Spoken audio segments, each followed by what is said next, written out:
Zikir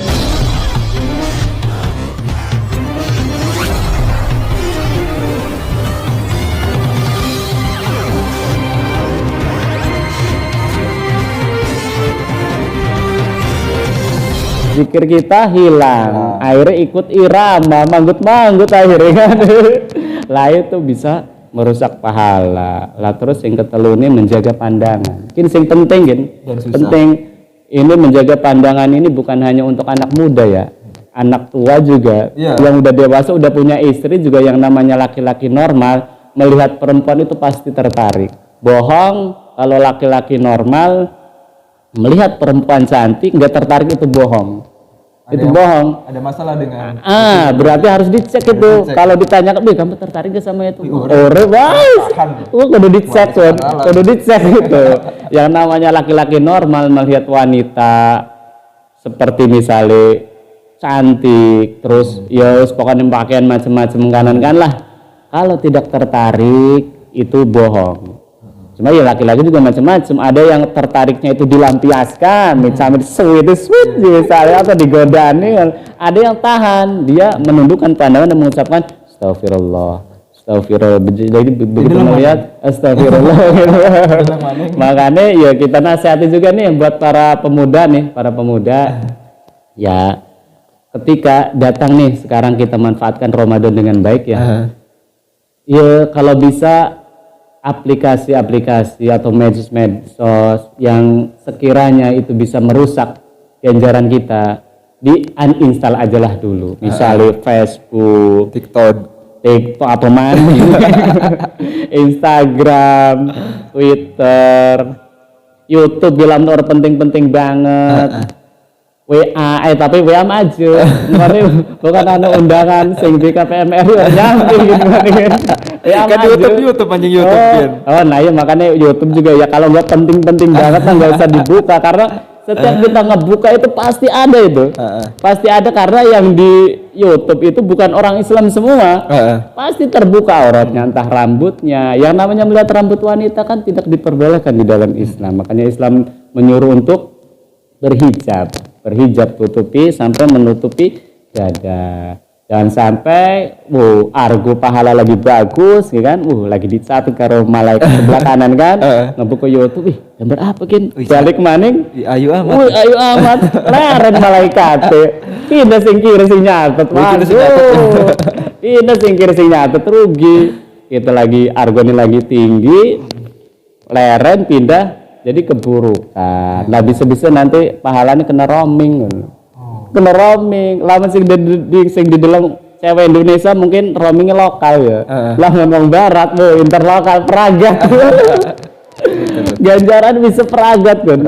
Buka buka pas ajan buka, tapi nggak ada sama sekali yang ia dapatkan, rugi. Makanya kita nasihati juga buat para pemuda nih, buat pemuda-pemudi di KPM RI di mana saja berada, ya kita manfaatkanlah momen Ramadan ini untuk lebih mendekatkan diri kepada Allah. Kita baca Al-Quran, karena bulan Ramadan juga bulan diturunkan Al-Quran. Syahrul Ramadan alladzi unzila fihil Qur'an hudal linnas wa bayyinatin minal huda wal furqan. Jadi dibaca Al-Quran. Kalau mau dihatamkan silakan dihatamkan. Cuma alangkah lebih baiknya kalau kita baca artinya, terjemahnya. Jadi apa yang kita baca itu kita mengerti.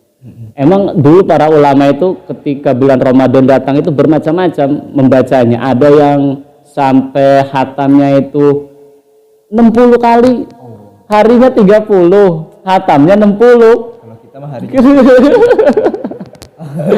cuma baca itu 10 juz. Itu Imam Syafi'i. Kenapa beliau mungkin kelas beliau begitu membaca paham karena gitu ya, paham juga, hafal juga. Jadi apa yang dia baca paham. Laki itu ngewaca alhamdulillahirabbil alamin. Apa artinya ya? Nah, alangkah lebih baiknya alhamdulillah juga Al-Quran yang sekarang yang dicetak itu udah ada terjemahnya. Jadi walaupun kita nggak bisa baca kitab, nggak bisa bahasa Arab, dengan kita membaca terjemah insya Allah bisa gitu ya. Kalau akan lebih bagus lagi membaca tafsirnya. Karena terjemah itu bukan tafsir ya. Kalau tafsir itu lebih luas lagi. Jadi makna yang ada di situ dijelaskan lebih jelas lagi. Cuma ya untuk pengetahuan ya nggak ada salahnya Nggak ada juga kita salahnya. baca terjemahnya. Jadi yang kita baca tahu. Insya Allah kalau kita sering membaca Al-Quran, sering baca terjemahnya, tahu. Ya kadang kita ya orang Islam udah umur, misalnya Kang Wahyu udah umur 22 tahun gitu ya, 22 tahun. Megang baca Al-Quran udah berapa tahun? Misalnya kalau mulai 10 tahun misalnya kan, udah 12 tahun. 12 tahun. Tahu isi Al-Quran? Enggak tahu. Aduh, kata ya Kak, ya bukan kita ini ya, kita semua hampir gitu ya, hampir mayoritas orang Islam saat ini dia tidak tahu dengan isi kitabnya. Makanya ketika menjalani kehidupan pun banyak yang salah arah, banyak yang tidak sesuai dengan aturan yang ada di dalam Al-Quran. Pernah saya tuh bukan debat sih, waktu masih sedang main FB, jadi ada yang ya istilahnya pendukung salah satu tokoh gitu kan ya, pendukung salah satu tokoh, dia posting sesuatu, isinya itu saya heran dengan orang padahal udah lama belajar PPKN tapi tidak mengerti toleransi, Bu, kata beliau, Bu, maksudnya ke orang Islam gitu kan. Lah saya tanggepin tuh, saya heran dengan orang Islam saat ini udah berapa puluh tahun megang Al-Quran tapi kok nggak tahu isinya. Karena dia mendukung istilahnya kayak tokoh kafir lah. Betul. Kita kan dilarang untuk ini ya, walaupun ya kita di sini nggak berbicara politik ya, cuma ya sekedar ini aja, kita jangan sampai membanggakan orang kafir. Kita ada orang Islam, ya kita dukung orang Islam gitu. Jangan sampai kita orang Islam mendukung orang kafir, khawatir ya itu yang ribut di gembor-gembornya itu masalah surat Al-Maidah itu akhirnya rame gitu ya. Ya kita sebagai seorang umat Islam seharusnya paham lah dengan kitabnya. Kenapa seperti ini? Oh, ada di dalam kitab. Misalnya perempuan lah yang ringan. Yang ringan cuma berat. Jadi berhijab itu yang merintahkan Allah. Di dalam Al-Qur'an itu ya, yang merintahkan Allah. Cuma sekarang banyak yang hijab itu budaya Arab gitu kan ya. Jadi nggak harus berhijab. Yang penting hijab hatinya. Gimana hatinya yang dihijabin, mau fisiknya aja. Sementara fisik itu cermin dari hati. Cermin dari hati. Makanya ketika fisiknya bagus, mudah-mudahan hatinya bagus. Tapi kalau fisiknya buruk, pasti jerone. Karena apa yang keluar itu itulah cermin atau isi dari hati kita. Jadi sekali lagi kita nasihati kepada para pemuda, kita sekarang berada di bulan Ramadan, kita manfaatkan momen ini untuk menggapai ampunan Allah, karena yang namanya manusia nggak lepas dari dosa. Betul. Kita hindari pembatal-pembatal pahala, jangan sampai pahala kita yang tadinya udah berjalan, misalnya argonya udah bagus, gara-gara kita bermaksiat akhirnya berhenti, atau gara-gara kita lihat sesuatu akhirnya pahala kita kena roaming, akhirnya habis semuanya. Datang Idul Fitri bukannya kita merasa ini hanya sekedar kegembiraan yang belaka gitu ya, kegembiraan yang hanya iya, tapi ke depannya nggak ada. Ada juga nih Kang Wahyu, jadi ciri-ciri seorang itu berhasil dalam beribadah itu cirinya ada perubahan. Jadi ada yang menggambarkan Ramadan itu lagi latihan, ada penataran, lagi ya semacam-macam ininya lah istilahnya mah. Lagi latihan lah. Lah implementasinya nanti setahun. Barang siapa yang ada perubahan, maka berarti Ramadannya bernilai. Karena sesungguhnya kebaikan itu akan menghasilkan kebaikan yang lain. Makanya jangan sampai kita berbuat maksiat. Karena sekali kita berbuat maksiat, maka dikhawatirkan kemaksiatan itu akan menarik kemaksiatan yang lain. Itu kata para ulama. Jadi kemaksiatan itu akan menarik kepada kemaksiatan yang lain. Jadi ketika dia bermaksiat, begitu mau melakukan yang lain, wah apa lah sekagol. Nah akhirnya terus terjerumus gitu kan, karena emang kemaksiatan itu menarik kepada kemaksiatan yang lain. Oleh karenanya, mumpung nih bulan Ramadan, sudah seharusnya kita itu gembira dengan datangnya bulan Ramadan. Bahkan sebagian ulama itu, kalau sekiranya dibolehkan untuk minta, saya tuh pengen minta seluruh bulan itu bulan Ramadan. Karena di dalamnya penuh dengan keberkahan, dosa diampuni, ngamal ganjaran buake gitu kan. Tapi puasanya sebulan baik. Ya nggak masalah nih, beda. Jadi beda gini. asyamu junnah kata Rasulullah. Jadi puasa itu perisai.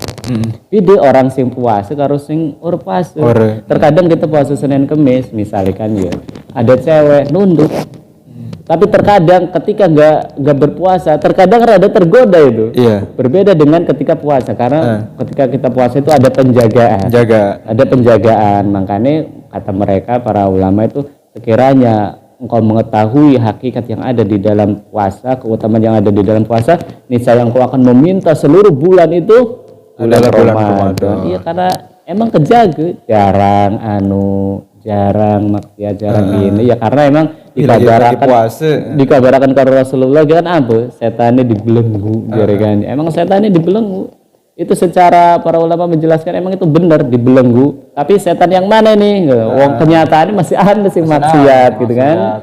Si maksiat masih ada. Oleh karena para ulama menjelaskan itu raja-raja setan atau pembesar setan. Adapun kerucu-kerucunya yang kecil-kecilnya berkeliaran. Makanya bukan sing bulan puasa masih bermaksiat, berarti keimanan tipis, disenggol semit karo setan sing kelas kerucu doang.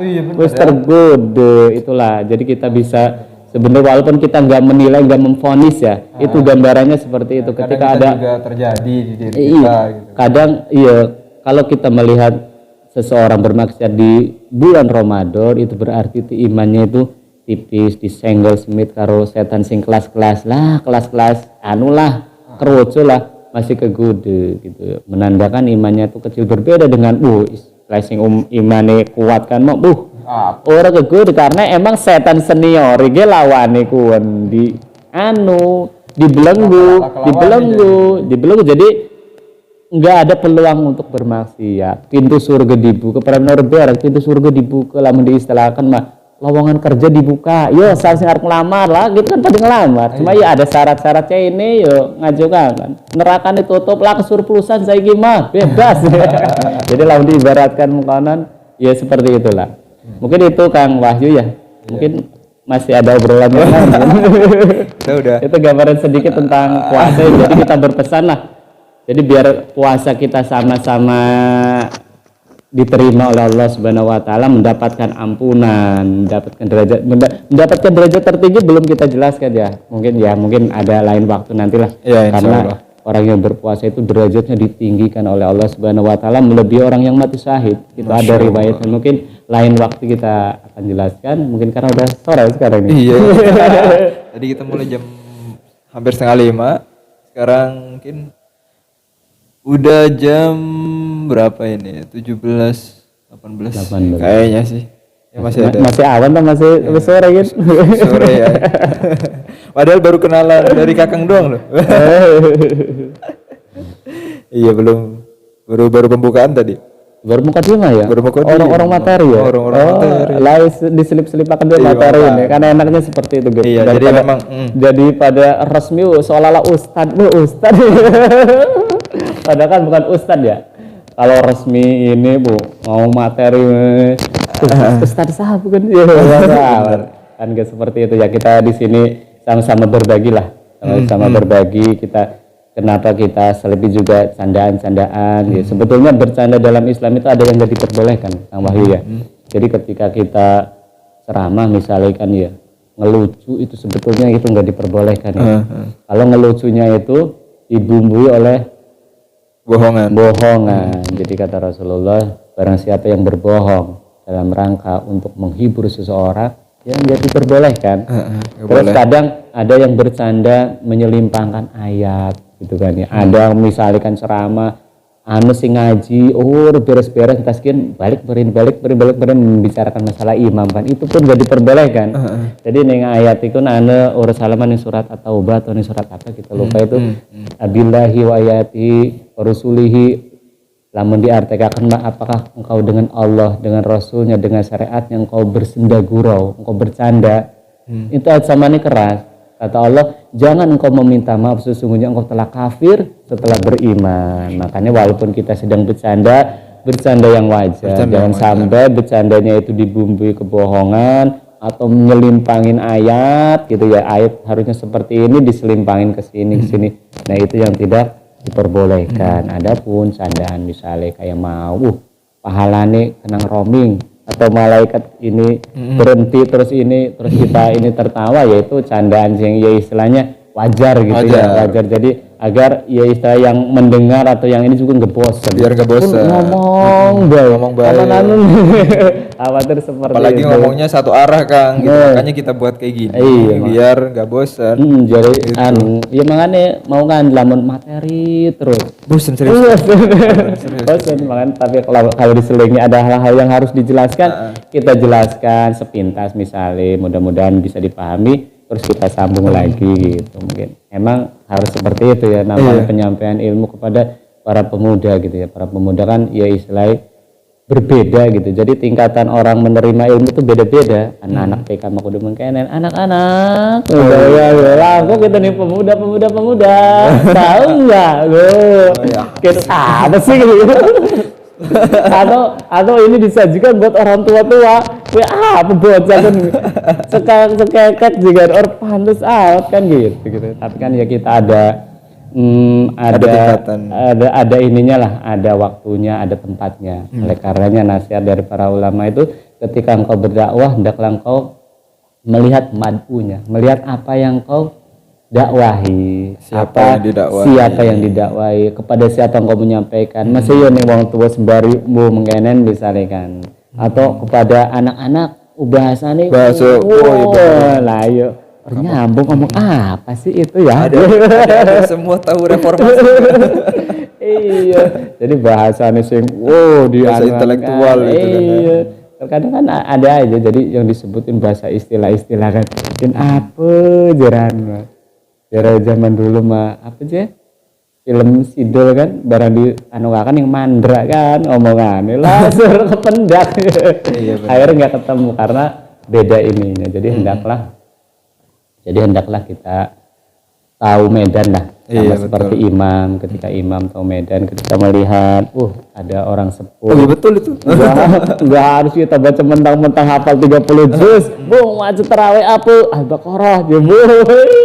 Nah itu bahkan itu pernah ditegur oleh Rasulullah, ada seorang sahabat ngimam lama gitu kan ya. Nah perangkat sholat kan pada ini akhirnya ditegur, apakah engkau mau membuat fitnah ya Muaz, kalau nggak salah Muaz bin Jabal, apakah aku membuat fitnah katanya. Apabila engkau sholat berjamaah maka cukuplah engkau membaca wasyamsi waduhaha misalnya kan, sehingga nggak terlalu pendek, nggak terlalu panjang. Ini bacanya panjang sampai itu dibikin candaan akhirnya kan, karena pernah terjadi dan ada gitu ya. Akhirnya di YouTube tuh ada tuh, di video-video pendek itu dibikin candaan, padahal nggak harus itu. Bikin candaan, ada orang sholat lama, akhirnya dikit-dikit lari, lari. Nah itu sama saja menjadikan syarat sebagai guyonan, itu nggak diperbolehkan. Kalau mau menasihat, emang itu pesannya positif, cuma caranya yang enggak kurang ahsan. Masa iya lagi sholat Melayu gitu kan ya, akhirnya kan ditertawakan orang kafir gitu kan, khawatirnya ada dua pandangan, jadi boleh nih kalau keluar gitu. Iya, akhirnya ada yang mentertawakan, ada yang menyatakan ini akhirnya seperti itu, dan akhirnya merendahkan orang. Kan kesannya itu kan orang keluar dari pondok ya, pinter, hafalannya panjang, jadi kesannya orang pondok itu nggak tahu adab gitu ya, mentang-mentang pinter gitu aku atas yang gawe misalnya.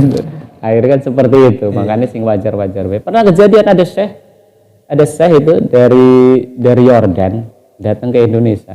Bahkan syekh yang biasa ngimam, Syekh Sudais, pernah datang ke Istiqlal. Sing dibaca di surat Dawud tuh ya ayyuhal kafirun kan, sing dibaca surat pendek gitu kan ya. Enggak, mentang-mentang syekh wacane enggak gitu. Jadi mereka berilmu, tahu situasi. Iya, jadi melihat ini surat pendek sih dibaca. Surat pendek, makanya ya pentingnya kita belajar lah.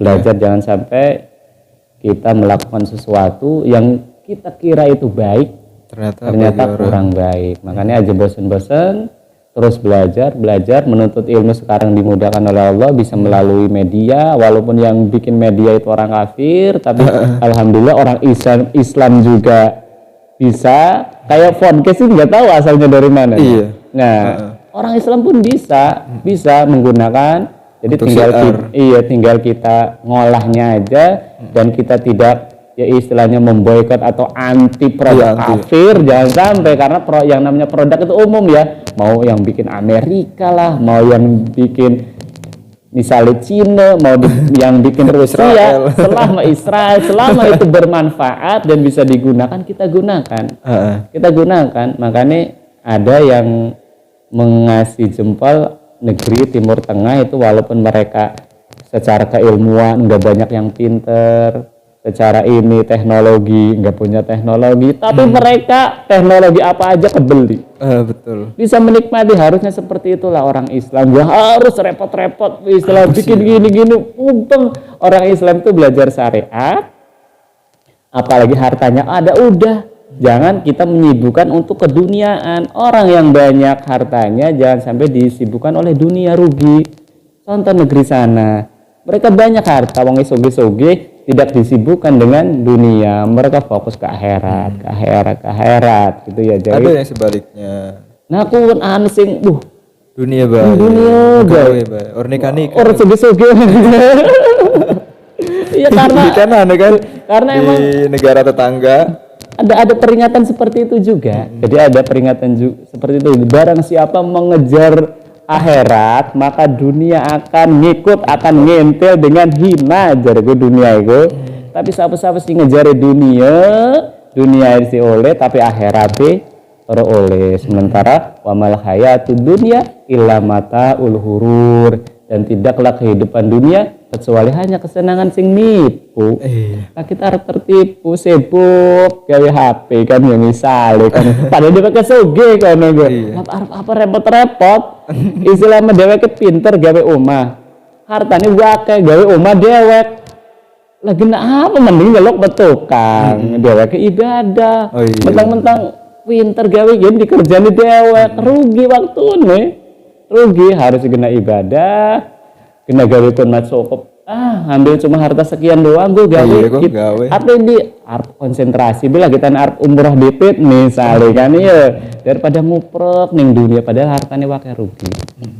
Oleh karenanya kita tidak diperintahkan untuk mencari harta sebanyak-banyaknya, tapi tidak dilarang juga mencari harta, tapi jangan sampai ya kun berlebihan. Wis wae wis cukup masih kurang baik. Emang manusia fitrahnya seperti itu, makanya jerening surat surat An-Naba kan, jadi orang itu akan berhenti dengan ambisi dunianya ketika dia makan tanah. Jadi makan tanah kan maksudnya lawas dikubur, iya dikubur wis leret. Lawan mau ambisi ini rentek-rentek, makanya butuhnya kita ilmu. Insya Allah dengan ilmu, karena ilmu nurun, ilmu itu cahaya ya. Jadi ketika dia berjalan pun kinurule. Jadi ambisi ning dunia nih ora terlalu. Ya walaupun alhamdulillah wali kota kita, mereka beliau masalah teknologi, masalah ini paham gitu kan ya.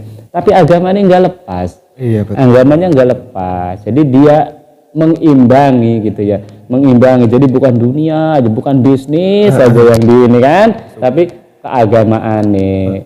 Makanya anggaran misalnya untuk dialokasikan ke ini kemarin juga ada tuh tausiah Isra Mi'raj kan. Iya yang 2 hari itu ya. Yang Ustaz apa? Itu yang di alun-alun. Iya kemarin. Iya jadi dengan kekuasaannya beliau mensiarkan syariat itu. Jadi kalau kita memberikan ya istilahnya kalau sunnahnya itu ya, barang siapa mencontohkan atau mensiarkan sesuatu dan ada orang yang mengikuti, dia akan mendapatkan pahala orang yang mengikutinya lah. Saya wali kota nganoga kan kucuran dana kena majelis taklim, kena dana ustadz lah, akhirnya majelis taklim sering-sering ada kajian lah, otomatis sing teke wake ganjaran sing teke di transfer juga neng wali kota tanpa mengurangi ganjaran yang hadir. Iya, makanya ketika kita punya harta, jere nasihat para ustadz, para dai itu ya, para asatid itu, kalau kita belum mampu untuk berdakwah, maka berdakwahlah dengan yang kita mampu. Misalnya kita duit ya wis Sira bisa misalnya kan ya ceramah depan umum, bisa tapi duit undang ustaz. Nah, tolong diisi ke kena transport. Misalnya kan ya. Lah, apabila ada yang Allah beri hidayah di antara jamaah tersebut, maka kebaikan untukmu. Dan untuk si ustaz ki lamun ustaz ikhlas bukan karena amplop gitu kan ya. Karena ya kita enggak ini juga ya, kita enggak mau ngomong keburukan seseorang, khawatir ada ustadz yang dakwahnya ada tarif gini gitu lah ya. Ya makanya yang dapat pahala orang yang ini walaupun dia nggak ceramah misalnya kan, cukup menyediakan tempat dapat. Makanya yo bagi kita nih kalau pengen banyak pahala, sebetulnya pahala itu gampang sekali didapatkan, dosa itu gampang sekali didapatkan juga. Di antara contoh pahala yang gampang didapatkan azan. Satu-satu sing nyeluk orang untuk beribadah dan orang itu datang, dia mendapatkan apa yang dia lakukan. Dia mendapatkan apa yang orang lain lakukan. Lah azan sing teke wong 100, ganjaran salatnya 100. Bisa jadi ganjaran muadzin lebih besar dari ganjaran imam. Jelas. Makanya karena ngegawe imam juga kan. Nah, nyelok hayya 'alas shalah. Ya ayo kita salat, ya lah pada teke kan. Makanya kita nasihat ini buat para pemuda ini bisnis ini ya. Aduh pengen adzan jadi. Jangan sampai ada aja. Jadi seumur hidupnya nggak pernah azan. nggak berani azan. Jahat. Padahal itu azan itu keutamanya melebihi imam. Jangan sampai kita berambisi pengen jadi imam. Wis pokoknya pengen wakil ganjarane azan tiap waktu. Ada kesempatan azan, mau zaman Rasulullah azan pun rebutan. Jadi Rasulullah sekiranya engkau mengetahui apa yang ada di keutamaan azan, niscaya engkau akan berebut walaupun dengan diundi. Daftar, door prize juga, pada daftar. Kita Rasulullah. Akhirnya Rasulullah cuma menunjuk 2 doang, karena 2 itu memiliki keutamaan. Satu suaranya melengking, satu suaranya bagus kan. Tapi namun suaranya elek. Nah emang, bukan. Jadi azan itu kalau kita membahas fikih azan ya, kita pernah menghadiri itu kajian judul fikih azan. Ada atau termasuk kesalahan azan itu, jadi azannya itu melebihi, terlalu meliuk-liukan. Nada nih kan, bukan seperti itu azan. Tapi azan sing wajar bela. Kun azan meliuk sing lagu kayak lagu jangan. Dan itu para ulama membahas di antara kekeliruan azan. Jadi yang perlu dihindari dalam azan itu satu diantaranya itu. Jadi mentang-mentang suaranya bagus dinadarakan rada ngedangdut kan. Makanya sing wajar bae lah. Karena kalau kita ya istilahnya dimain-mainin, khawatir apa? Ria. Akhirnya niatnya bukan karena Allah tapi pengen diruhu. Siapa sing azan kan? Kang Wahyu kan. Bukan. Jadi kita niatkan ikhlas. Jadi semua amal untuk Allah itu, untuk akhirat itu usahakan niatnya ikhlas karena Allah. Karena kalau untuk yang lain ya kuan. Innamal a'malu binniyat wa innamal likulli imri'in ma nawa. Sesungguhnya amal itu bergantung pada niatnya. Dan seseorang akan mendapatkan apa yang ia niatkan. Lamun niati karena Allah oleh ganjaran, lamun niati karena uang oleh pujian. Tapi nih akhirat oleh apa? Iya begitu. Guys, ya. Yes. Wede lawas ini obrolan iki. Engko dilanjut maning ya. Di pertemuan selanjutnya. Allah beri kita umur panjang. Saya juga itu Kang sempat beberapa waktu yang lalu bikin podcast juga, tapi di rumah gitu ya. Sebelum pada akhirnya diminta untuk ngebantu di sini, akhirnya di rumah di off-kan dulu gitu. YouTube saya jalan gitu. Iya. Jadi mungkin nanti saya berkunjung kita sambil ngonten Kang. YouTube saya diaktifkan lagi gitu. Di sebentar di uninstall betul kan. Sebentar uninstall DP. Wasikin fokus nih gini karena fokus ibadah lah. Kok pas gue baru di jalan karena gimana ya, sekarang tuh udah harus bisa siar dengan cara apapun gitu. Iya, teknologi. Jadi teknologi gitu yang kita harus bisa masuk. Karena kita nggak bisa tuh ngumpulin orang dalam satu tempat itu yang cuma-cuma itu kadang sangat susah banget zaman sekarang itu. Karena kan tujuan kita juga di sini kan dakwah gitu kan ya. Dakwah gimana pun caranya gitu ya. Ya mudah-mudahan Allah mudahkan. Amin ya. apa man nih beres serius ya. Gampang soalnya sebetulnya mana ada pembahasan lain, cuman lamun ditabrak baru buka-buka. Iya, insya Allah kalau kita berbicara agama itu nggak ada batasnya ya. Betul. Bahkan kalau kita belajar itu nggak ada batasnya. Nggak ada batasnya. Pernah kita itu mendapat nasihat dari seorang ustadz senior gitu ya. Kata beliau, sekiranya engkau mengumpulkan kitab gitu ya, mungkin dari Anyer sampai Jakarta, kitab itu ada itu yang harus kita pelajari. Cuma karena kitanya itu kurang semangat, akhirnya melihat 2 kitab aja soalnya banyak kitab. Padahal kitab ulama itu banyak. Kita mau ngebahas bab air, terus sampai bab wudu, bab mandi, bab sholat. Itu alhamdulillah mereka para ulama itu menyusun, istilahnya nggak pelit gitu ya. Setelah kita bayangkan sing banding surga enggak.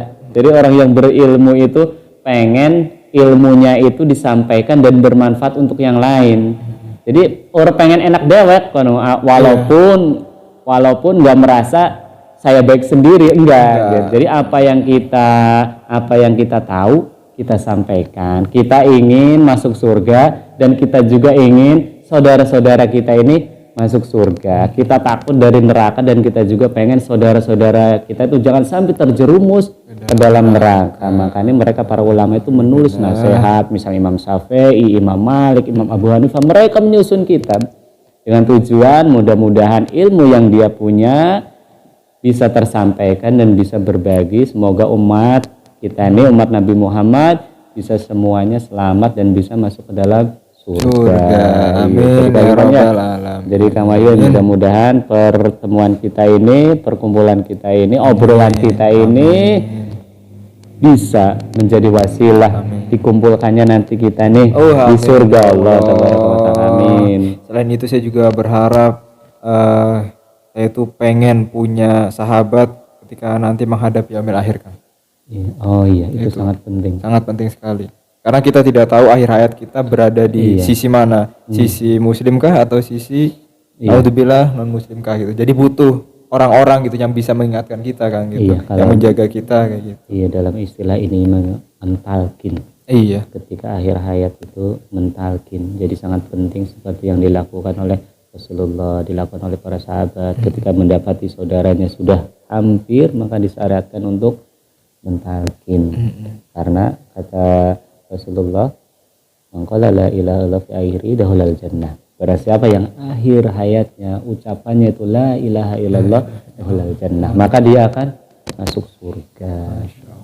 Ya, jadi itu kita sama-sama berharap, kita sama-sama ya namanya kita berteman, bersahabat, kita saling menasihati siapapun nanti yang mungkin bisa jadi ya karena saya lebih tua, mungkin nanti Kang Wahyu bisa mendampingi saya. Kang Ade lagi keadaan gini. Bisa kita pun memohon gitu ya, mohon bantuan atau sebaliknya seperti ini ya, kita saling membantu, kita sahabat. Semoga persahabatan kita di dunia ini sampai menjadi wasilah dijadikan kita bersahabat nanti di akhirat. Amin ya rabbal alamin. Gitu ya. Begitu sahabat-sahabat semuanya, rekan-rekan yang senantiasa standby di podcast BKPRMI gitu ya, apalagi di bulan Ramadan ini. Ini banyak sekali pembahasan yang sudah kita sharingkan, gitu, diskusikan. Semoga bisa bermanfaat dan bisa diaplikasikan gitu ya. Kebaikan tentu datangnya dari Allah, dan kehilafan ataupun kesalahan tentu datangnya dari kami pribadi ya. Kita mengakui itu, dan semoga teman-teman bisa mengambil manfaatnya dan pastikan untuk menyaksikan obrolan kita di kesempatan yang akan datang. Terima kasih Kang Ade ya, nanti jazakallah khair. Semoga nanti kita bisa ketemu lagi di kesempatan yang akan datang, entah di channel ini ataupun di channel yang lain gitu ya. Karena saya mau ngonten nanti gitu ya. Baik, itu saja. Terima kasih kepada semuanya, jazakallah khair yang sudah menyaksikan. Jangan lupa di like dan komen juga, komen Masya Allah gitu. Biar ketikannya berpahala. Oh iya. Ya. Itu terima kasih. Kita tutup. Assalamualaikum warahmatullahi wabarakatuh. Waalaikumsalam warahmatullahi wabarakatuh.